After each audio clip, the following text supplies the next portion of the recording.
अब आइए आपको दिखाते हैं आज की बड़ी खबर जो क्वेश्चन आवर में सबसे पहले हमने आपके लिए प्रस्तुत की है।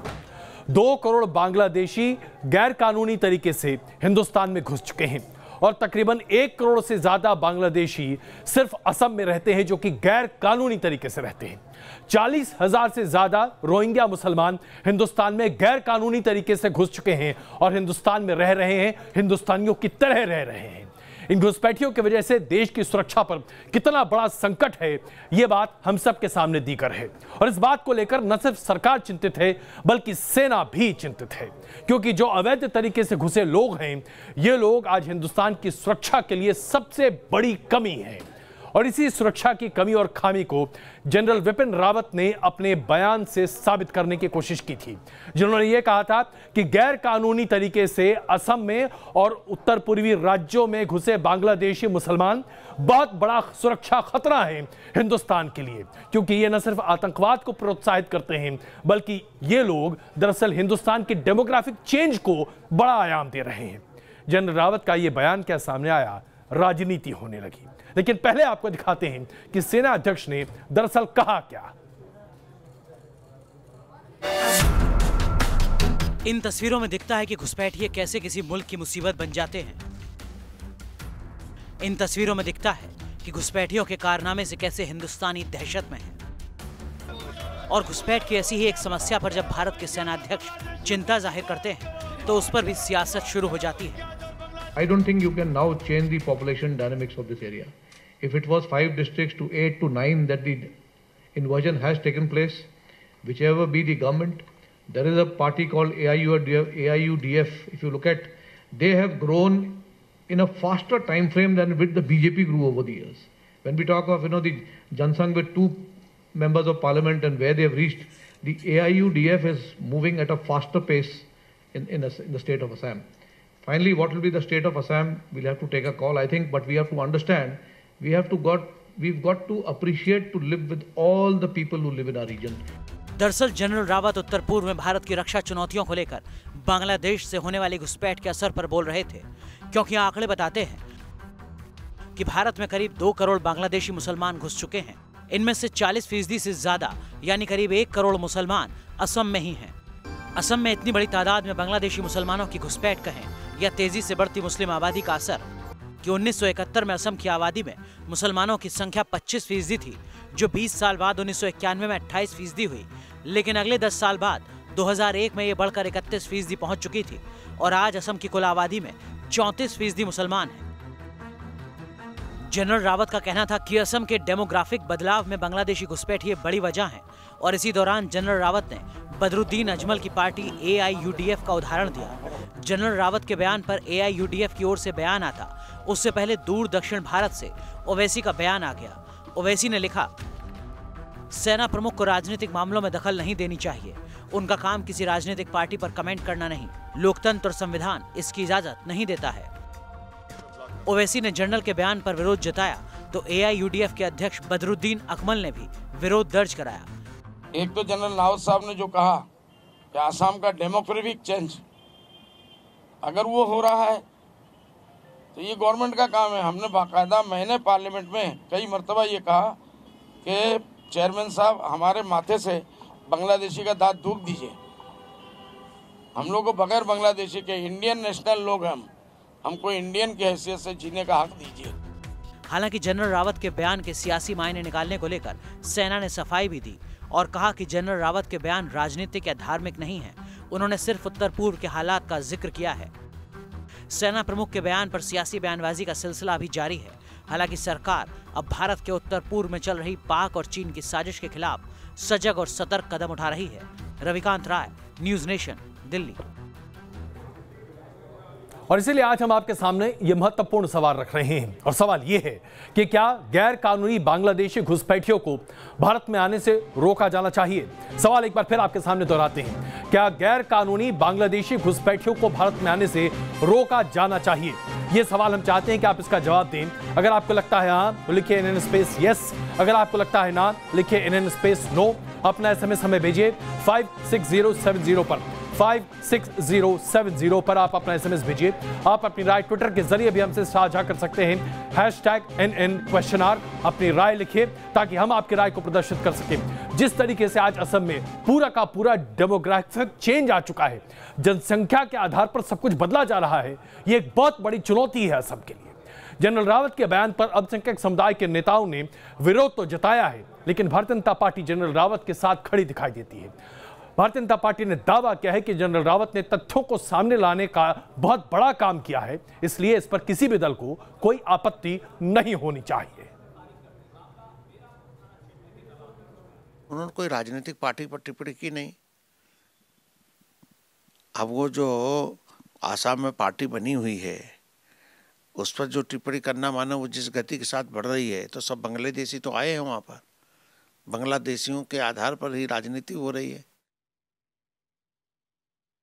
आर्मी चीफ तो तथ्य बता रहे हैं, उसका निष्कर्ष क्या, राजनीतिक निष्कर्ष क्या लिखाएंगे वो तो हम तथ्यों से निकालेंगे। अब आर्मी चीफ के पास जानकारी है, वो नहीं बोलेंगे तो कौन बोलेंगे? तो ये ओवैसी को क्यों ये चुपता है, मुझे समझ में नहीं आती। इसमें कोई शक नहीं कि जिस तरह से असदुद्दीन ओवैसी ने इस पूरे मामले पर अपनी टिप्पणी देकर इसे राजनीतिक रंग दे दिया, यह प्रदर्शित करता है कि आज कुछ एक लोग हमारे देश में हैं जो हर मामले में राजनीति करते हैं। आइए अब आपको दिखाते हैं कि असम में गैर कानूनी तरीके से बांग्लादेशी नागरिक जो घुसे हैं, जिसकी चिंता जनरल रावत ने सामने रखी है, आखिरकार यह बात क्यों सामने आई? जनरल रावत ने बदरुद्दीन अजमल की पार्टी का जिक्र क्यों किया? क्यों जनरल रावत को ऐसा लग रहा है कि बांग्लादेशी घुसपैठियों के वोट बैंक के आधार पर आज दरअसल असम में एक बहुत बड़ी सियासत हो रही है? All India United democratic front party, जो कि बदरुद्दीन अजमल की पार्टी है, यह दरअसल पार्टी कहां से इसके पास इतने पैसे आ गए? ये इत्र का कारोबारी, इतना बड़ा पैसे वाला आदमी कहां से बन गया, जिसने न सिर्फ इतने लोगों को पैसा दिया ताकि वो चुनाव में खड़े हो सके, बल्कि अपनी एक पूरी वोट बैंक की राजनीति चला रहा है? ये दुकान अपने आप में कैसे चल रही है, यह जानना आपके लिए अत्यंत आवश्यक है। बदरुद्दीन अजमल। असम की सियासत में इस शख्स और इनकी पार्टी का जिस तेजी से विकास हुआ है, वो किसी भी राजनीतिक दल के मुकाबले बहुत है। बदरुद्दीन अजमल की पार्टी AIUDF महज 12 साल पुरानी पार्टी है, लेकिन आज अजमल असम की सियासत में अपना खास वजूद रखते हैं। AIUDF के लोकसभा में 3 सांसद हैं, जबकि असम विधानसभा में इनके 13 विधायक मौजूद हैं। असम की धुबरी सीट से सांसद बदरुद्दीन अजमल के सियासी कद में बढ़ोतरी की रफ्तार का अंदाजा इसी बात से लगाया जा सकता है कि 2005 में AIUDF की स्थापना हुई थी और 2006 में विधानसभा चुनाव में AIUDF ने 10 सीटें जीती, 2016 में 13 सीटों तक पहुंच गई। वैसे ही 2009 में AIUDF ने 1 लोकसभा सीट जीती थी, जो 2014 में 3 लोकसभा सीटों तक पहुंच गई। 68 साल के बदरुद्दीन अजमल की सियासी पारी भले एक दशक पुरानी हो, लेकिन दुनिया के 30 देशों में फैले इत्र के खानदानी कारोबार से राजनीति में आने वाले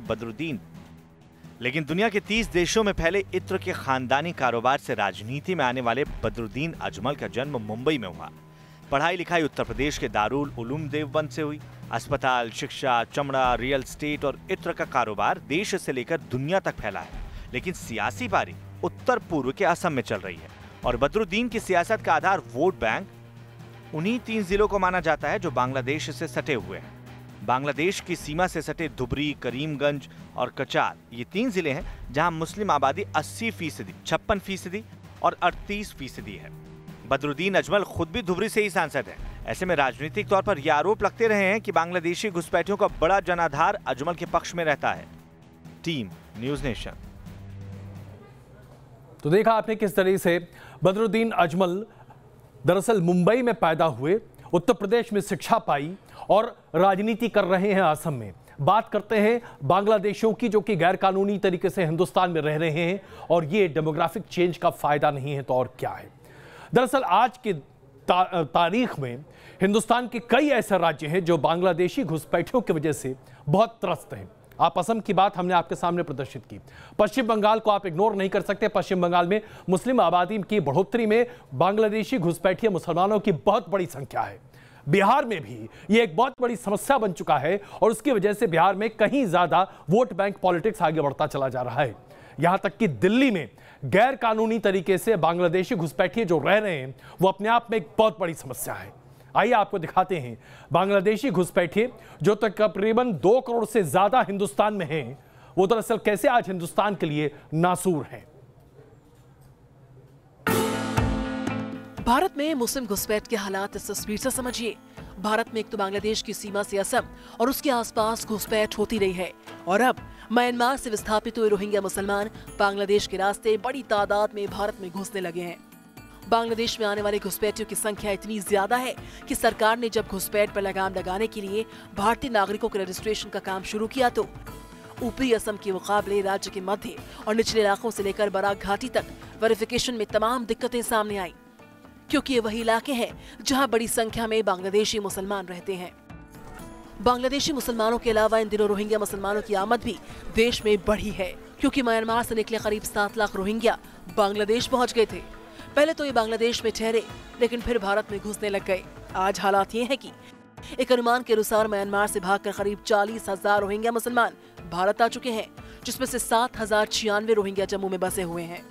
अवैध रूप से भारत में रह रहे इन घुसपैठियों को लेकर सरकार से लेकर अदालत तक में चर्चा चल रही है, क्योंकि देश की सुरक्षा और कानून व्यवस्था को इनसे खतरे की आशंका जताई जा रही है। Team news nation.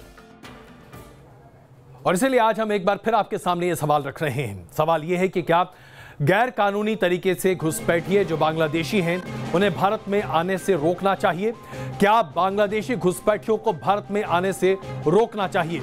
अगर आपको लगता है हाँ तो लिखिए NN स्पेस यस, अगर आपको लगता है ना लिखिए NN स्पेस नो। हमें अपना SMS भेजिए 56070 पर, 56070 पर अपना SMS हमें भेजिए। आप अपनी राय ट्विटर के जरिए भी हमसे साझा कर सकते हैं, #NN_, अपनी राय हमें ट्वीट कीजिए। आपकी राय इस कार्यक्रम में हम जरूर प्रदर्शित करेंगे। अगला बड़ा मुद्दा आपके सामने प्रस्तुत करते हैं। देश में एक तरफ जहां सरकार आतंकवाद और उग्रवाद के खिलाफ ठोस कदम उठाने की बात कर रही है, वहीं झारखंड में PFI नाम के एक संगठन पर प्रतिबंध लगाया गया है। PFI दरअसल केरल और दक्षिण के राज्यों में कहीं ज्यादा अपनी पैठ बना चुकी है, लेकिन इसे लेकर अभी केरल में स्थिति साफ नहीं है। वहीं दूसरी तरफ ममता बनर्जी ने बंगाल में राष्ट्रीय स्वयंसेवक संघ यानी कि RSS से जुड़े 125 स्कूलों को बंद करने का फैसला किया है। समझ में नहीं आता कि दरअसल देश में क्या गड़बड़ झाला चल रहा है।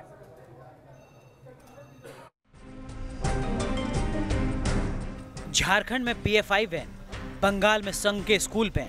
पॉपुलर फ्रंट ऑफ इंडिया नाम के संगठन पर IS से रिश्ते के संगीन आरोप साबित हुए हैं।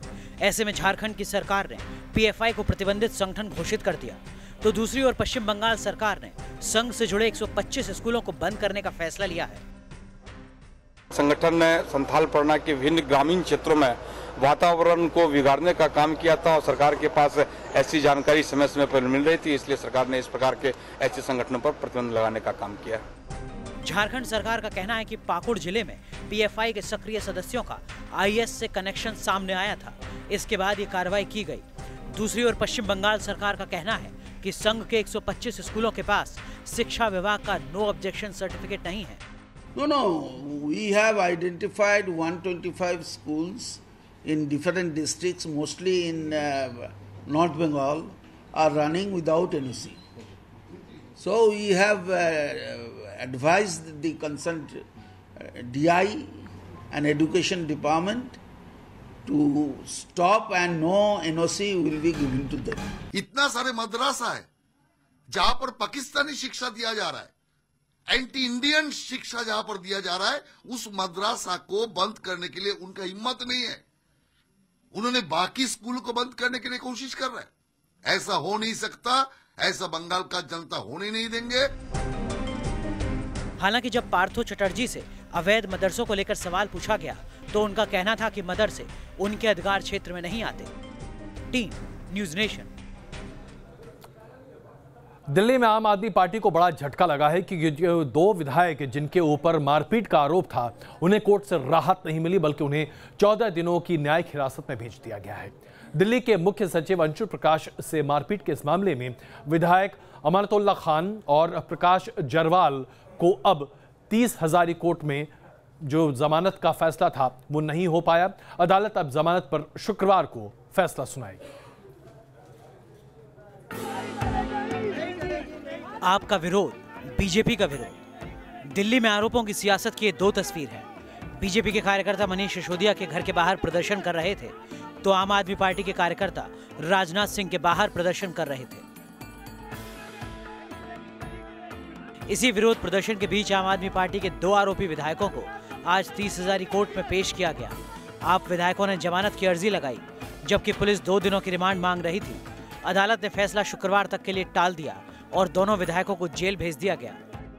इससे पहले सीएम केजरीवाल के सलाहकार वीके जैन ने 164 के तहत बयान दिया कि मुझे मीटिंग के एजेंडे के बारे में नहीं पता था। अमानतुल्ला और प्रकाश जारवाल ने चीफ सेक्रेटरी को घेर लिया था और पीट रहे थे। चीफ सेक्रेटरी का चश्मा टूट गया था। सीएम केजरीवाल और डिप्टी सीएम मनीष सिसोदिया वहां मौजूद थे, लेकिन उन्होंने कुछ नहीं किया। जब चीफ सेक्रेटरी ने कहा कि उन्हें खुली हवा में जाने दिया जाए, तब उन्हें छोड़ दिया गया। अदालत में दिल्ली पुलिस ने भी यही दावा किया है कि मुख्य सचिव को पीटे जाने की घटना को पूरी तरह से योजना के साथ अंजाम दिया गया। दिल्ली पुलिस ने कोर्ट में कहा है कि अरविंद केजरीवाल ने मुख्य सचिव को बताया था कि बैठक में सिर्फ 4 लोग होंगे, जिसमें खुद मुख्यमंत्री, मनीष सिसोदिया और 2 अन्य शामिल थे। लेकिन जब मुख्य सचिव वहां पहुंचे तो 11 विधायक पहले से वहां मौजूद थे, जो ये बात साबित करती है कि इसके पीछे कोई साजिश रची गई थी। दोनों पक्षों की दलील सुनने के बाद अदालत ने आरोपी विधायकों को 14 दिन की न्यायिक हिरासत में भेज दिया है और जमानत पर सुनवाई शुक्रवार को भी जारी रखने का आदेश दिया। वीडियो जर्नलिस्ट सुमित के साथ Deepak Singh Rawat, News Nation, Delhi. Superstar Amitabh Bachchan को ट्विटर पर और फेसबुक पर फॉलो करने वाले लोगों की कमी नहीं है। दरअसल लोग उनकी बातों को सुनना और पढ़ना इतना चाहते हैं कि क्या कहा जाए। लेकिन जब अमिताभ बच्चन किसी को फॉलो करने लगे तो जाहिर सी बात है कौतूहल तो होगी ही। अमिताभ बच्चन ने अब कांग्रेस के अध्यक्ष राहुल गांधी को ट्विटर पर फॉलो करना शुरू कर दिया है। अब इससे अलग राजनीतिक मतलब कांग्रेस निकाल रही है। कांग्रेस का कहना है कि बदलती हवा के साथ अमिताभ बच्चन ने भी अपनी राय कांग्रेस के बारे में बदल दी है। बॉलीवुड अभिनेता अमिताभ बच्चन के ट्विटर हैंडल की यह तस्वीर जैसे ही सामने आई तो कयास लगने भी शुरू हो गए। अटकलें इस बात को लेकर लगाई जाने लगी कि अमिताभ के इस फैसले का मकसद क्या है। दरअसल अमिताभ बच्चन ने ट्विटर पर कांग्रेस अध्यक्ष राहुल गांधी को फॉलो करना शुरू कर दिया है। इसके अलावा कांग्रेस पार्टी का ऑफिशियल अकाउंट को भी फॉलो कर रहे हैं। हालांकि राहुल गांधी इकलौते कांग्रेसी नेता नहीं हैं जिन्हें अमिताभ फॉलो करते हैं। इस लिस्ट में कपिल सिब्बल, पी चिदम्बरम, अहमद पटेल, अशोक गहलोत, अजय माकन, ज्योतिरादित्य सिंधिया, सचिन पायलट समेत कई नेताओं के नाम हैं। ऐसा नहीं है कि अमिताभ सिर्फ कांग्रेसी नेताओं को ट्विटर पर फॉलो करते हैं। वो बीजेपी, आम आदमी पार्टी के अलावा कई पार्टियों के नेताओं को भी फॉलो करते हैं और खुद अमिताभ के इस वक्त ट्विटर पर 3 करोड़ 31 लाख फॉलोअर हैं, जबकि वे सिर्फ 1730 लोगों को ही फॉलो कर रहे हैं। Team News Nation. कर्नाटक विधानसभा के बजट सत्र के दौरान भ्रष्टाचार के मामले पर आज जो तूतू मैमे विधानसभा के भीतर हुई वो वाकई में देखने योग्य है। मुख्यमंत्री सिद्धरमैया के भाषण के दौरान बीजेपी के जगदीश शेट्टार ने सरकार पर भ्रष्टाचार के आरोप लगाए तो सिद्धरमैया अपना आपा खो बैठे। और फिर क्या हुआ, देखिए इस रिपोर्ट में। 10% ಸರ್ಕಾರ ಇವರು ಸರ್ಕಾರಗಳೆಲ್ಲ ಇದ್ವಲ್ಲ, ಇವರು 90% ಕರಪ್ಷನ್ ಸರ್ಕಾರ ಅಂತ ಹೇಳ್ತೀನಿ ನಾನು. ಕೇಂದ್ರ ಸರ್ಕಾರ ಹೇಳ್ತೀನಿ 90% ಕರಪ್ಷನ್ ಸರ್ಕಾರ ಅಂತ ಹೇಳ್ತೀನಿ ನಾನು. ಬೆಳಗಿನ ಸಾಯಂಕಾಲ ಇದೇ ನಡೀತಾ ಇದೆ. ಬೆಳಗಿನ ಸಾಯಂಕಾಲ ಬೇನಾಮಿ ಪ್ರಾಪರ್ಟಿ ಪತ್ರಿಕೆಯಲ್ಲಿ ಬರ್ತದೆ. ದೌರ್ಜನ್ಯ ದಿನಲ್ಲೂ ನಡೀತಾ ಇದೆ. ನಿಮ್ ಕಾಂಗ್ರೆಸ್ ಅವರು ಸ್ಟ್ಯಾಂಡಿಂಗ್ ನಾವು ಇವರು ಮುಖ್ಯಮಂತ್ರಿಗಳು ಕುಂತಿದ್ದಾರೆ, ನೀವು ಕುಂತಾಗಿರೋದು ಹೆಂಗೆ? Please sit down, please sit down. I am standing here, please sit down. ದಯಮಾಡಿ ಎಲ್ಲ ಕೂಡಿ ಮುಖ್ಯಮಂತ್ರಿಗಳದ್ದು ಸ್ಟೇಟ್ಮೆಂಟ್ ಮುಗಿಲಿ, ನೀವೇನಾದ್ರೂ ಕ್ಲಾರಿಫಿಕೇಶನ್ ಕೇಳಬೇಕು. ಅವ್ರು ಹೇಳ್ತಾರೆ ಸಭಾತ್ಯಾಗ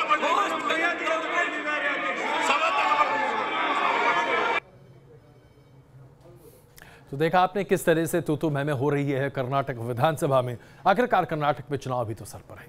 और आइए अब आपको दिखाते हैं हरियाणा की यमुनानगर की ये तस्वीर, जहां एक महिला ने बदमाशों से खुद लोहा लिया और अपने पति को बचाया। जी हां, जमीन के विवाद को लेकर कुछ बदमाश एक युवक को लाठी और डंडों से बुरे तरीके से पीट रहे थे। 5 और 6 बदमाश थे जो कि इस शख्स को तब तक मार रहे थे जब तक कि वो अधमरा नहीं हो गया। तभी इस शख्स की पत्नी वहां पर आ गई और फिर अकेली इस महिला ने रणचंडी का वो रूप धारण किया जिसे देखकर बदमाशों के फाख्ता उड़ गए और बदमाश वहां से भाग निकले। देखिए किस तरीके से डंडे से जबरदस्त धुनाई की है इस पत्नी ने उन पुरुषों की, जो आज अपनी पति को बचाने के लिए उसने किया। कुछ ऐसा लग रहा था जैसे कि पौराणिक कथाएं एक बार फिर सामने चरितार्थ होकर दिख रही हैं। और आइए इससे पहले कि कुछ क्षणों के लिए रुकें, आज जो हम सवाल आपसे पूछ रहे हैं एक बार फिर आपके सामने रखते हैं ताकि आप अपना मुकम्मल जवाब हमें दे सकें। आज हम आपसे ये जानना चाहते हैं कि क्या बांग्लादेशी घुसपैठिए जो गैर कानूनी तरीके से भारत में घुसते हैं उन्हें रोका जाना चाहिए? क्या बांग्लादेशी घुसपैठियों को रोका जाना चाहिए? इस पर अगर आपको लगता है हाँ तो SMS कीजिए NN स्पेस यस। अगर आपको लगता है ना, लिखिए NN स्पेस नो। अपना SMS हमें भेजिए 56070 पर, 56070 पर। आप अपनी राय ट्विटर के जरिए भी हमसे साझा कर सकते हैं, #NN_R, और उसके बाद अपनी राय साझा कीजिए। आपकी राय इस कार्यक्रम में हम जरूर प्रदर्शित करेंगे। बने रहिए हमारे साथ, तुरंत वापस आते हैं और वापस आकर आपको दिखाएंगे नीरव मोदी किस अय्याशी के साथ रहा करता था उस पैसे से जो दरअसल उसका नहीं आपका है। अब तक के सबसे बड़े देश के बैंक घोटाले का मुख्य आरोपी नीरव मोदी, और नीरव मोदी किस तरीके से अपनी जिंदगी जिया करता था, अगर आप उसे देखेंगे तो आप वाकई में सोचेंगे क्या ऐसी आलीशान जिंदगी जीने का किसी व्यक्ति को हक हो सकता है जो इतना बड़ा चोर है। चोर ही तो कहेंगे इस व्यक्ति को। 12,000 करोड़ रुपए चोरी कर कर भाग चुका है हिंदुस्तान से, लेकिन इसके लाइफस्टाइल को अगर आप देखेंगे तो रस्क करेंगे। भाई ऐसा पैसा कहां किसी के पास हो सकता है। उसके अलीबाग के फार्म हाउस से एनफोर्समेंट डायरेक्टरेट ने 9 ऐसी गाड़ियां बरामद की हैं जिसे आप देखने के लिए भी तरस जाएंगे। आइए आपको दिखाते हैं क्या लाइफस्टाइल थी, किस तरह से जीने का आदी था नीरव मोदी।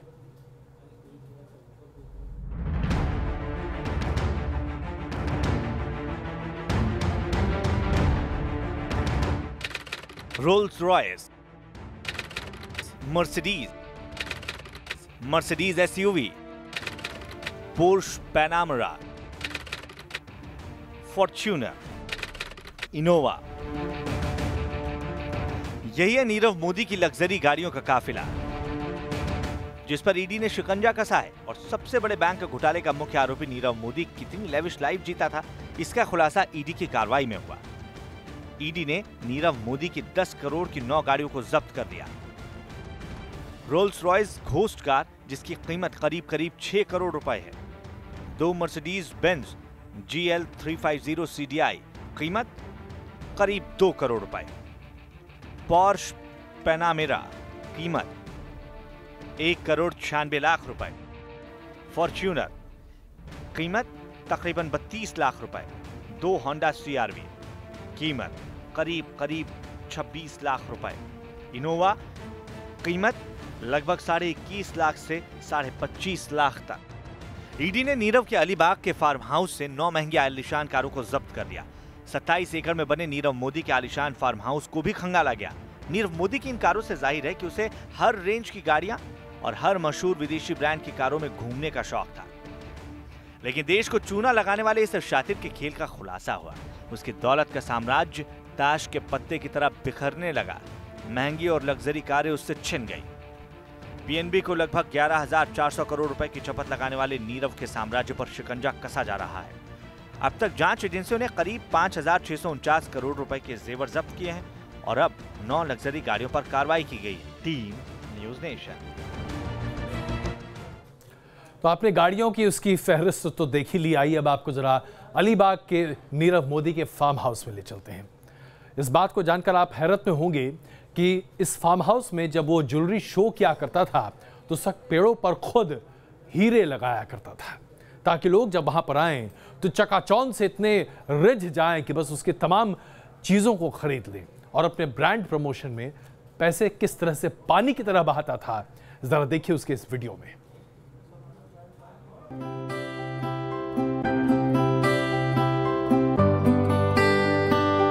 नटवर लाल की चमकदार दुनिया, हीरों का एक ऐसा मेला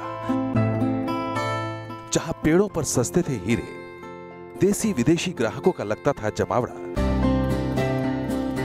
कुछ ऐसे ही चमकती थी नीरव के फार्म हाउस पर हीरो की चमक और ये मेला सजाता था नीरव मोदी मुंबई के पास अलीबाग के इस फार्म हाउस में। बैंकिंग महाघोटाले के महाआरोपी की संपत्तियों पर ताबड़तोड़ छापे पड़ रहे हैं और इन छापों से नीरव का ये आलीशान फार्म हाउस भी बच नहीं पाया। ईडी ने फार्म हाउस सील कर दिया है। बताया जा रहा है कि यह आलीशान फार्म हाउस करीब 1.5 एकड़ में फैला हुआ है। इसी फार्म हाउस में एक शानदार बंगला भी है जिसे रोपन्या नाम दिया गया है, जो करीब 12,000 वर्ग फुट में फैला हुआ है। सूत्रों के मुताबिक इस फार्म हाउस में 5 कमरों का एक बंगला है, एक बड़ा स्विमिंग पूल है और एक सिनेमा घर और एक लाइब्रेरी भी है। सूत्रों के मुताबिक इस फार्म हाउस को नीरव मोदी ने 2004 में 32 करोड़ रुपए में खरीदा था। यहाँ पर वो अपने कस्टमर के लिए खास पार्टियां रखता था, जहाँ वो अपनी महंगी ज्वेलरी कलेक्शन शोकेस किया करता था। इतना ही नहीं, ग्राहकों को लुभाने के लिए वो हीरो को पेड़ों से लटका भी देता था। फिलहाल फार्म हाउस को सील करने के साथ साथ जांच एजेंसियों ने नीरव मोदी के 7 करोड़ 80 लाख रुपए की कीमत वाले म्यूचुअल फंड और शेयर भी फ्रीज कर लिए हैं। तो वहीं मेहुल चौकसी ग्रुप से जुड़े 86 करोड़ 72 लाख रुपए के शेयर और म्यूचुअल फंड भी ईडी ने जब्त किए हैं। ईडी का दावा है कि इस छापे के बाद उन्हें अहम दस्तावेज जो हैं इस छापे से बरामद हुए हैं और अलीबाग के फार्म हाउस पर डाले गए छापे इस पूरी कार्रवाई में, इस जांच के सिलसिले में ईडी को काफ़ी मदद कर रहे हैं। वीडियो जर्नलिस्ट राजेश मालकर के साथ Vikas Srivastava, News Nation, Mumbai. Punjab National Bank घोटाले का मुख्य आरोपी नीरव मोदी कहां छिपा है, यह कोई नहीं जानता। लेकिन हां, इतना जरूर है कि एक वक्त ऐसा भी था जब वो हीरे की दुनिया की ग्लैमर का चकाचौंध हुआ करता था और बॉलीवुड से लेकर हॉलीवुड तक के सितारे उसके आसपास मधुमक्खी की तरह बरबराया करते थे। ज्वेलरी के उसके शो की बात कर लीजिए, उसके महफिलों की बात कर लीजिए, उसके प्रमोशंस की बात कर लीजिए, ऐसा लगता था जैसे कि दुनिया की चकाचौंध उसके बस उंगलियों के इशारों पर नाचा करती थी।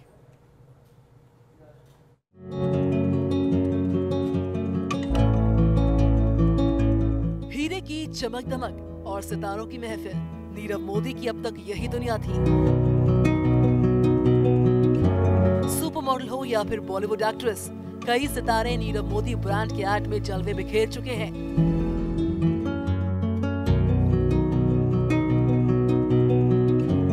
पिछले साल नीरव मोदी ने प्रियंका चोपड़ा को अपना ब्रांड एम्बेसडर बनाया। प्रियंका के क्रेज से वो अपने बिजनेस में 4 चांद लगाना चाहता था। कभी बॉलीवुड की सनसनी जैकलिन फर्नांडिस नीरव की ज्वेलरी का प्रमोशन करती दिखी, तो कभी सोनम कपूर ने नक्षत्र और गीतांजलि की ब्रांड को मजबूत किया।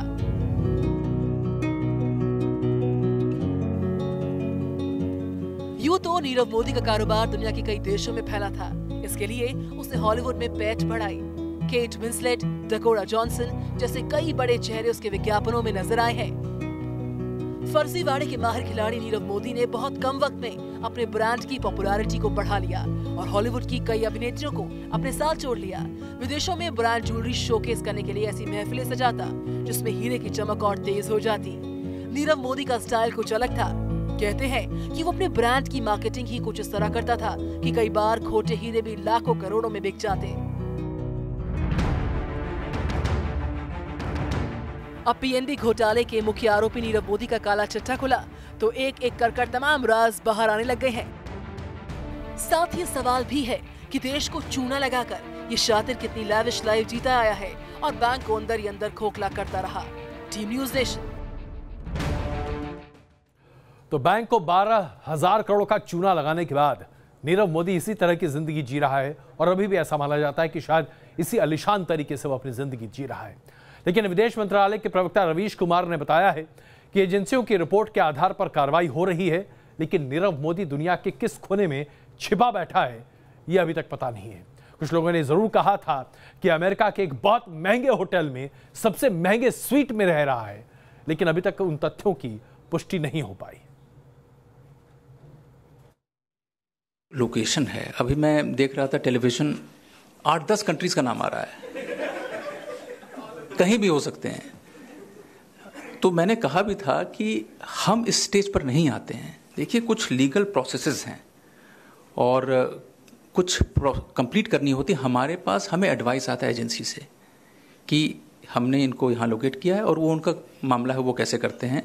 और अब MEA का रोल आता है। आपको पता है कि जब हमारे पास एडवाइस आया है on the advice of agencies, जो हमें करना था we did suspend the passports of Nirav Modi and Mehul Choksi. They are supposed to reply within a stipulated time. If they don't reply, then we will take further action. But the location part is something where we don't directly come into the picture. We come in at a later stage once there is some progress which happens in the matter, and we are advised of the same by the agencies. तो विदेश मंत्रालय के प्रवक्ता के मुताबिक कहां छिपा है नीरव मोदी, इसके बारे में कम से कम विदेश मंत्रालय को अभी कोई जानकारी नहीं, क्योंकि सुरक्षा एजेंसियां ही बता सकती हैं। लेकिन हाँ, पासपोर्ट रद्द जरूर किया गया है, जवाब तलब किया जा रहा है, लेकिन क्या वाकई में नीरव मोदी वापस आ सकता है? हमने तो आप ही से सवाल पूछा था, आपने ही कहा कि 75% हमारे दर्शकों ने कहा नीरव मोदी वापस क्या आएगा, वो तो पैसे भी डकार चुका है। जाहिर सी बात, ये बात हम सब कहीं ना कहीं अपने दिल में जानते ही हैं। आइए आज की दूसरी बड़ी खबर आपके सामने प्रस्तुत करते हैं। पाकिस्तान की साजिश का एक बहुत बड़ा खुलासा हुआ है। इस साजिश के तहत यह बताया जा रहा है कि पाकिस्तान ने दरअसल कश्मीर में हिटमैन यानी कि टारगेट कर निशाना करने वाले लोगों को किराए पर रखा है। जी हाँ, ये किराए के टट्टू दरअसल 150 हैं और ये किराए के टट्टू निशानेबाज हैं जो कि दूर की दूरी पर निशाना लगाते हैं। इन्हें स्नाइपर कहा जाता है और ऐसे 150 लोगों को इसलिए रखा गया है ताकि वो भारतीय फौज के लोगों को मार सकें। स्नाइपर के द्वारा लोगों को मरवाने का ये काम पाकिस्तान कर रहा है। आप जरा सोचिए कितनी निचली और गिरी हुई हरकत पाकिस्तान कर रहा है। पल पल टारगेट पर निगाहें, जरा सी हरकत और टारगेट तबाह। तमाम मुल्क स्नाइपर्स का इस्तेमाल सुरक्षा के लिए करते हैं, लेकिन पाकिस्तान दहशतगर्दी को बढ़ावा देने के लिए स्नाइपर तैयार कर रहा है। ऐसा मुल्क जो हर रोज दहशतगर्दी की नई दास्तान लिख रहा है। भाड़े के दहशतगर्द स्नाइपर्स के जरिए पाकिस्तान अपनी सुरक्षा का दावा कर रहा है। बताया जा रहा है कि बॉर्डर पर आतंकी स्नाइपरों की तैनाती की गई है। मीडिया रिपोर्ट्स के मुताबिक पाकिस्तान ने उत्तरी कश्मीर के केरन सेक्टर में जम्मू के पलांवाला तक नियंत्रण रेखा पर 150 से ज्यादा स्नाइपर तैनात किए हैं। बताया जा रहा है कि जैश ए मोहम्मद, लश्कर ए तैयबा, अल बदर हिजबुल, जमायत उल मुजाहिदीन, हरकत और तहरीक उल मुजाहिदीन जैसे संगठनों के आतंकियों को स्नाइपर ट्रेनिंग दी गई है। इन आतंकी शूटरों की कामयाबी पर 50,000 से 1 लाख तक का इनाम भी तय किया गया है। न्यूज नेशन ग्राउंड जीरो पर है, जहां पल पल स्नाइपर शूटिंग का खतरा मंडराता रहता है। कटीले तारों के उस पार स्नाइपर शूटरों की तैनाती की आशंका रहती है। इस समय न्यूज नेशन की टीम आपको बॉर्डर पर उस एरिया पर लेकर आई है जहां पर जो हमारे बीएसएफ के माउंट हैं वो फेंसिंग के आगे यहाँ पर पड़ते हैं और ये जो है वो सबसे सेंसिटिव एरिया जो है वो यहाँ पर माना जाता है। और ठीक जो यहाँ पर आप सामने एरिया देख रहे हैं, ये जो घास वाला एरिया है यही पाकिस्तान का एरिया है और आए दिन पाकिस्तान के स्नाइपर्स जो हैं वो इन्हीं एरियाज के आसपास यहाँ पर छिपे रहते हैं और यहाँ पर मौका तलाश करते हैं कि बीएसएफ के हमारे जवानों को यहाँ पर निशाना बना सकें। लेकिन बीएसएफ ने आज तक पाकिस्तान की हर कोशिश को यहाँ पर नाकाम किया है। सरहद पर हर हरकत पर निगाह रखी जा रही है। ये माउंट जो हैं ये फेंसिंग के आगे हैं, सबसे सेंसिटिव रहते हैं। पाकिस्तान फायरिंग भी करता होगा, तो आप लोग क्या पाकिस्तान को यहाँ पर किस तरह से जवाब देते हैं? नहीं, उसका जवाब तो जवाब ही मिलता है। गोली का जवाब गोली से, बम का जवाब बम से। तुरंत एक्शन होगा, उसमें कोई ढिलाई नहीं बरती जाएगी। और पिछली बार मैंने देखा था सांबा सेक्टर में आपने बहुत नुकसान पहुंचाया था। क्या पाकिस्तान को पता लग गया था कि यहाँ पर किसी तरह की कोई हरकत करने की अंजाम बुरा हो सकता है? हाँ जी, उसको पता लग गया है कि अब जवाब मिलना शुरू हो गया, तो अभी वो कोई ऐसी गलत हरकत नहीं करेगा। आतंकी स्नाइपर्स के जरिए हिंदुस्तान के मनोबल को तोड़ने की साजिश की जा रही है। सालों से पाकिस्तान इसी तरह की हर दिन दहशतगर्दी की साजिश रचता रहा है, लेकिन उसकी हर साजिश को भारत के शूरवीर नाकाम करते रहे हैं। Shahnawaz Khan, news nation, Jammu. तो आप देख रहे हैं किस तरह से पाकिस्तान एक के बाद एक गलीज हरकतें कर रहा है। भाड़े के टट्टू लाए जा रहे हैं जो कि स्नाइपर्स के जरिए भारतीय जवानों को निशाना बना रहे हैं। लगातार सीज फायर का उल्लंघन किया जा रहा है ताकि घुसपैठियों को भेजा जा सके हिंदुस्तान और आतंकी गतिविधियों को बढ़ावा दिया जा सके। खुफिया रिपोर्ट के आधार पर यह बताया जा रहा है कि तकरीबन 100 घुसपैठियों को हिंदुस्तान में घुसेड़ने की पूरी ताकत झोंक रहा है पाकिस्तान, और इसलिए नियंत्रण रेखा पर लगातार उल्लंघन की बड़ी से बड़ी खबरें आपके सामने हम प्रस्तुत कर रहे हैं।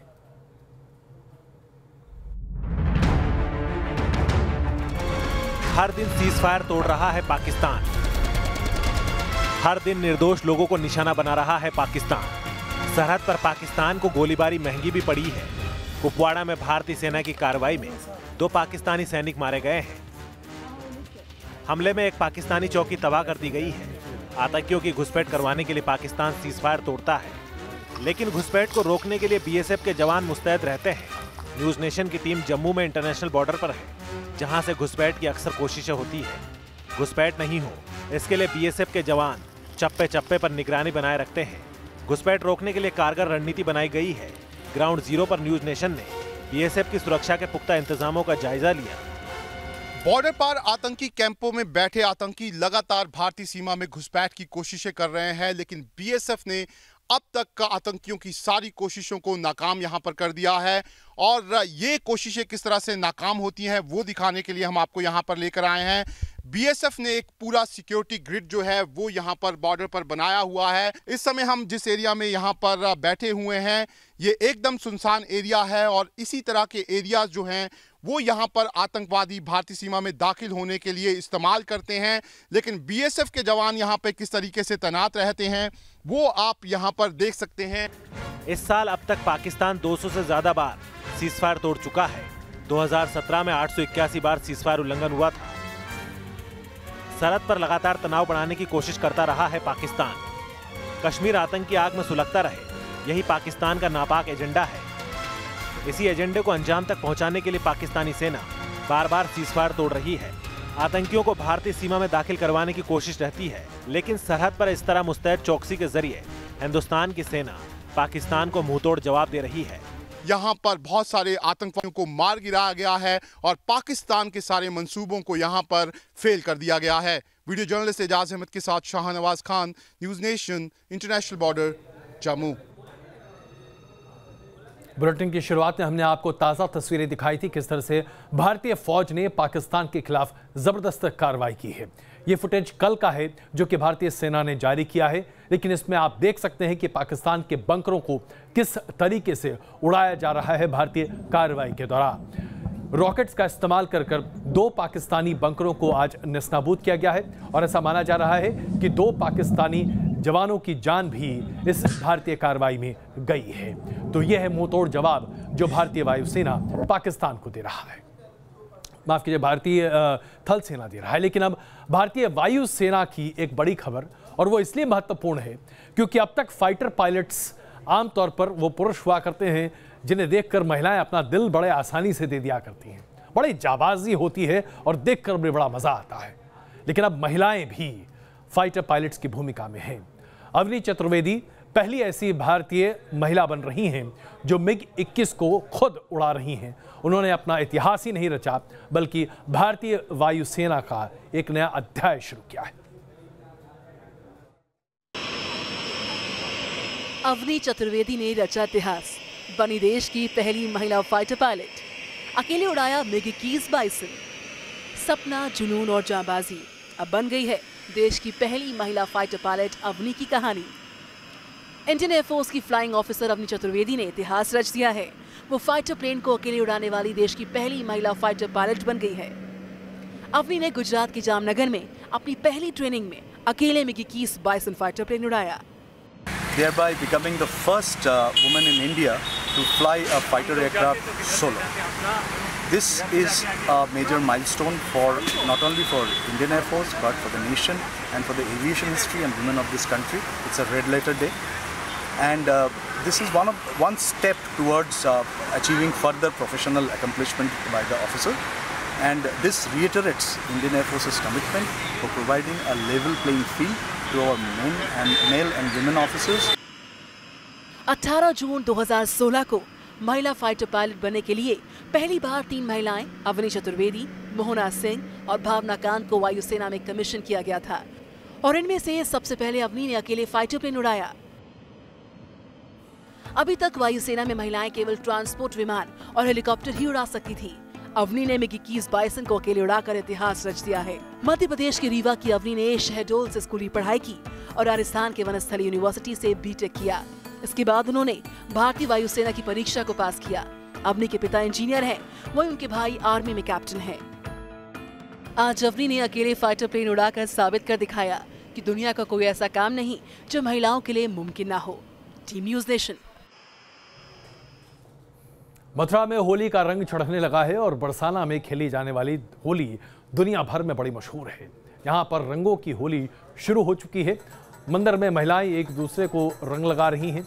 गुलाल से पूरा मंदिर परिसर सराबोर नजर आता है। साथ ही लठमार होली की तैयारियां भी जोरों पर हैं।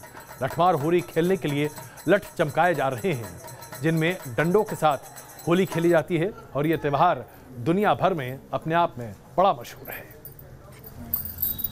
और आइए, आज का जो सवाल हमने आपके साथ रखा था, खास करके गैर कानूनी तरीके से उन बांग्लादेशी नागरिकों के बारे में जो हिंदुस्तान में घुसपैठ कर चुके हैं, उनके बारे में सवाल था। हमने आपसे ये पूछा था, क्या गैर कानूनी तरीके से बांग्लादेशी घुसपैठियों को भारत में आने से रोकना चाहिए? 85% हमारे दर्शक मानते हैं कि हाँ, ये रोका जाना चाहिए और भारत सरकार को इस पर ठोस कदम उठाया जाना चाहिए, जबकि 15% हमारे दर्शक ऐसा मानते हैं कि नहीं, ऐसा नहीं होना चाहिए। आइए, आपको कुछ हमारे दर्शकों की राय भी हम आपके सामने प्रदर्शित करते हैं। ट्विटर के जरिए आपने इसे साझा की है। देवेश चंद्र जी का कहना है कि बांग्लादेशी घुसपैठिए हमारे लिए खतरा हैं, हमें कार्रवाई करनी चाहिए। इस तरह के कई ट्वीट्स आपने भेजे हैं, आपने अपनी राय हमारे सामने रखी है, जिसमें से कुछ एक हम अभी आपके सामने प्रस्तुत कर रहे हैं। मनीष मोटधारे जी हैं, जिनका कहना है कि घुसपैठियों को रोकना बेहद आवश्यक है। भारत की इकोनॉमी बर्बाद हो गई है क्योंकि 2.5 करोड़ से ज्यादा घुसपैठिए हिंदुस्तान में आज मौजूद हैं। कुलदीप राठौर जी अपना ये राय अपनी सामने रख रहे हैं। उनका कहना है घुसपैठियों को जल्द रोका जाना चाहिए, वरना इसका बहुत बड़ा संगठन खड़ा हो जाएगा जो हमारे देश के लिए सही नहीं होगा। आप सबों ने बड़ी संख्या में अपनी राय सामने रखी है, उनमें से कुछ हमने आपके सामने प्रदर्शित किया है। हम चाहते हैं कि आप इसी तरह अपनी भागीदारी रखें, ताकि कम से कम सरकार के पास एक पैमाना तो हो। क्वेश्चन आवर में आज के लिए बस इतना ही। लगातार देखते रहिए न्यूज़ नेशन।